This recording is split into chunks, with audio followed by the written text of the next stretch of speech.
Theresa May requested on Friday an extension for Brexit. She wants to move the date from April 12, itself an extension from the original exit date of March 29, to June 30. Tusk is already on record suggesting a year-long flexible extension, meaning that the UK could leave earlier if it agrees on a deal. Obviously, Tusk is actually hoping that there would be a political change before the year-long deadline, which would lead to the cancellation of Brexit. One has reason to hope. May's efforts are floundering. All May has left is to put Parliament under the pressure of another deadline. Even that is not under May's control. The EU Council has to agree to any new deadlines. The Council, which is made up of all the heads of state of EU member countries, in addition to Tusk and European Commission President Jean-Claude Juncker, is due to meet in another emergency meeting on Wednesday, just 2 days before the current April 12 deadline. They must agree unanimously to any deadline extension. Should they? May requested June 30 last month after the negotiated Brexit deal was rejected by Parliament a second time. The Council was split between the Tusk wing, which favours longer and more flexible extensions, and the harder line wing, led by French President Emmanuel Macron, which sees potential danger to the EU's legitimacy and economy if the EU keeps the sclerotic Brits around. They arrived at a rather elegant compromise of April 12, which is the day that Britain would have to notify the EU if it plans on holding European Parliament elections.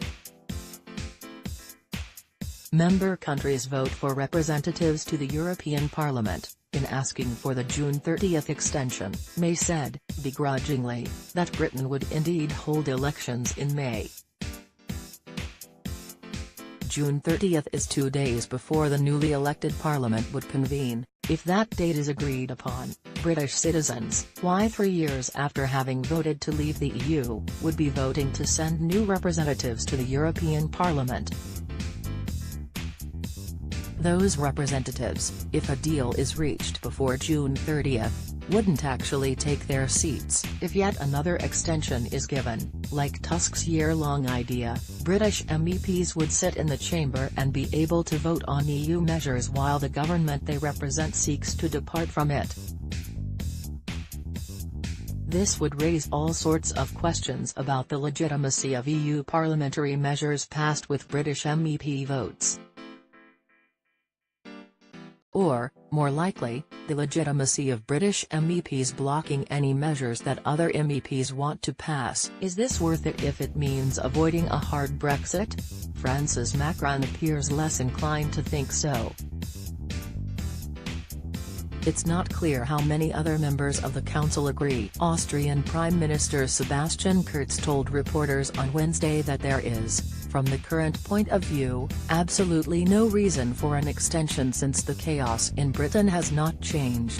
Juncker told reporters on Sunday that patience is running out. For some countries, notably Germany and Ireland, it is worth it. A no-deal Brexit is projected to cause them substantial economic damage. German Chancellor Angela Merkel has repeatedly voiced support for a more lenient approach to Brexit negotiations and has said she would fight to prevent no deal to the very last hour. Interestingly, she added, apart from Ireland and the UK itself, France stands to suffer the most economic damage from a hard Brexit, according to the Financial Times. Yet, Macron appears willing to suffer damage if it means quarantining Britain's toxic politics and preventing it from infecting European domestic and continental politics. Macron's primary goal for France, and Europe, is to stem the rise of right-wing nationalist parties, most of which seem to look back fondly on the 1910s. With that goal in mind, Britain, ironically, seems to have provided an invaluable service to Europe.